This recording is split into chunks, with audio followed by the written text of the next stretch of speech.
Sarawak ngerikut ke Siti kes pemati ngau kes berampit COVID-19 di kandang menuasong Naka Ari 6.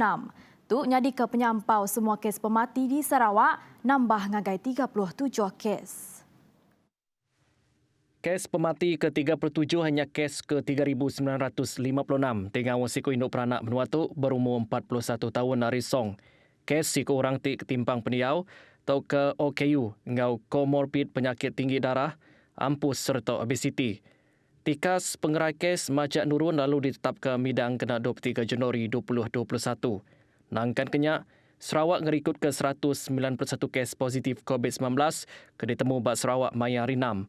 Sibu ngerikut ke 81 kes, Kenawit 38 kes, Bintulu 16 kes, Matu 12 kes, Song 8 kes, Kapit 7 kes, Serikai Ngau Semerahan Semabelak 5 kes, Miri 4 kes, Bukit Mabung 4 kes, Kuching Beluru Ngau Dalat, 2 kes diintudi ke Daro, Belaga, Selangau Ngau Meradung, megak ngerikut ke penyampau kes sama ianya Siti kes.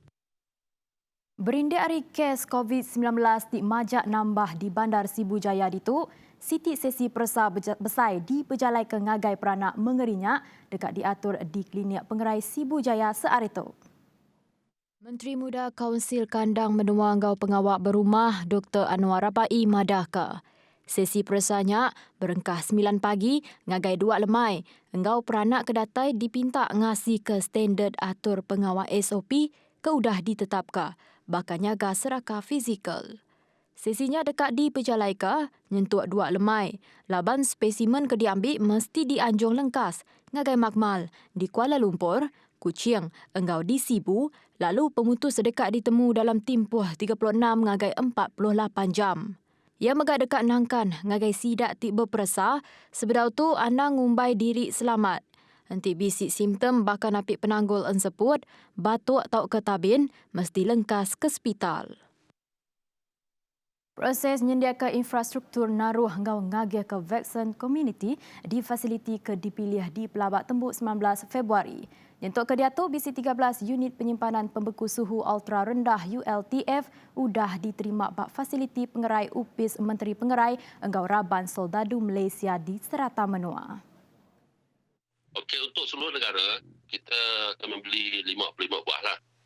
Seluruh negara. Dan 9 akan diletakkan di Sarawak.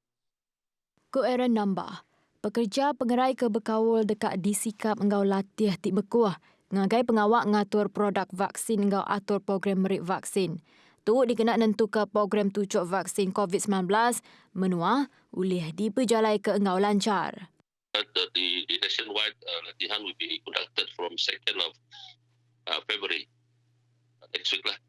Jadi yang kita buat di 2 demonstration itu pun sudah memadai untuk as a simulation how to handle the thing. And the actual process of handling the vaccine untuk semua pegawai yang ditetapkan untuk handling vaksin itu akan dibuat on the 2nd of February. Kelimpah belaga dipilih ungkup aktiviti dry run maya hari 5, Bintulu kena hari 6 megak berjalai ke aktiviti kesama. Kueran aktivitinya berguna amat dikena bersedia sebedau vaksin COVID-19 ke Bendar diterima KKM diguna bak palan vaksin serata menua. Dekat pukul 8 pagi tadi, penyampau orang ke Tasah Ampuh Bah nambah ngagai 733 ikut. Semua sidak tu diengkah bak 3 palan pengenduah PPS bak serian Enggau Simunjan. Pengari Pemadah Komiti Pengatur Penusah Ngenyit Negeri Sarawak, JPBNS, nakak pukul 8 pagi madahka. Bisi 33 ruang bilik ke ngaul 133 ikut hari sidak. Diengkah bak PPS, ianya 2 bak serian, Enggau Siti bak Simunjan. Terangnya PPS Dewan Kampung Lintang Baru serian nyadi palan endur ngengkah 84 ikut orang Tasah Bah hari 20 ruang bilik. Lalu tu mandang ke tren orang ke Tasah Ampuh Bah majak nambah. Nangkan kenyak 22 ikut ke ngaul 6 ruang bilik diengkah bak Siti Agik PPS bak Dewan Kampung Betong Kenuit.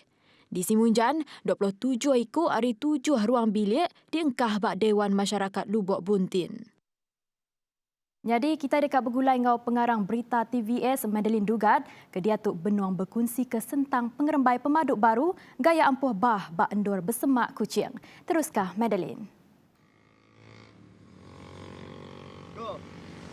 Terima kasih Jessica, aku Dato' Babin Tawak Kuching. Bakal di pedak kita gaya hari Dato' udah mana, lalu hujan pan udah ngetu. Tajapan di perhati kemarin bisa sekedar anak nur tu kena ampubah. Tajap pihak mesti mayuh dilalau seruran berjejaga. Ngau nitih ke semua atur sudah tetapkan. Aku mendelin dugat ngau juru kamera Faitullah Murni TVS Kuching. Kita pula baru ngagai studio. Terima kasih Madeline Dugard sudah berkongsi ke reportnya. Berita bukai. Servis klinik pakar Hospital Miri ke ditangguh kenyau 25 nyentuk 29 Januari nyen tadi dekat dibuka baru kena hari 1 Februari itu. Pengatur pengawal Hospital Miri dalam Siti Penerang madahkah penyampau pesakit dalam Siti timpuh di klinik pakarnya ditata nitih ke atur kliniknya. Baawak kesama mensia mayuh dipinta datai tumu 30 minit sebelum jam bertemu lutur, kelimpah mesti nitih ke seraka fizikal ngau pulai jam 4 pengudah semua pengawal tembuk. Sebelum itu, klinik pakar Hospital Miri sudah ditangguh operasi dari 18 nyentuh 29 Januari ke udah. Pemutus pengatur Hospital Miri dekat ngelanjar ke nangguh semua servis klinik pakar tinggal pengawal bertemu mua di Hospital Miri berhindari penambah kes COVID-19 bak raban komuniti. Nangkan kenya Hospital Miri megan akauliah nyaga fasiliti tu meminta semua raban ke berkawal sama bersaup putus ke rentaian penglekai COVID-19. Perbangunnya Hospital Miri minta kerjasama semua raban ke berkawal nitih ke garis lalawatur nagang pemindah PKPB serta ngemeran ke norma baru dikena ngurangkan risiko penglekai penyakit COVID-19. BC 12,000 terbangkar pengelikut bermacam bidang diguna dekat mutar ke isu jenayah cyber ungkup timpuh 5 tahun dekat datai. Ketua Eksekutif Agensi Pengelikun Cyber Menua NSCA IR Muhammad Shah Nuri Muhammad Zain madahkah perkaranya hasil dari pansik raban sidak ngerintai ke atur ke patut diambil maya dia tu. Ngabi ke isunya uliah diputar ke lengkas. Nya kebuah setiap organisasi patut ngembuan pengelandik bak sekedar perkara, lebih lagi bak sukut pengelikun cyber. Nangkan kenyak, nyak megak dekat di pejalai ke bak sektor kebuka ila. Sama bisi datai Ketua Pemesai Eksekutif Cyber Security Malaysia, CSM, Datuk Dr. Amiruddin Abdul Wahab. Ditih ke statistik jenayah cyber bak tahun 2020, bisi 4,194 kes direkodkan. Nyengkaum virus malware diulih ngacau komputer engau masuk ngagai data ianya 2,066 engau 1,352 kes. Di pelabak jenayah cyber tu dekat majak bertambah tahun tu. Ia masuk ke jakunya, maya bak program bicara naratif ancaman cyber ti dipancar ke terus dengan Radio Television Malaysia RTM malam tadi. Dah katu ajak dulu berita Iban pukul 11 pagi. Terus, bugelengau kami Bak TVS. Aku Jessica Chung badah ke diri mupuk dulu. Terima kasih.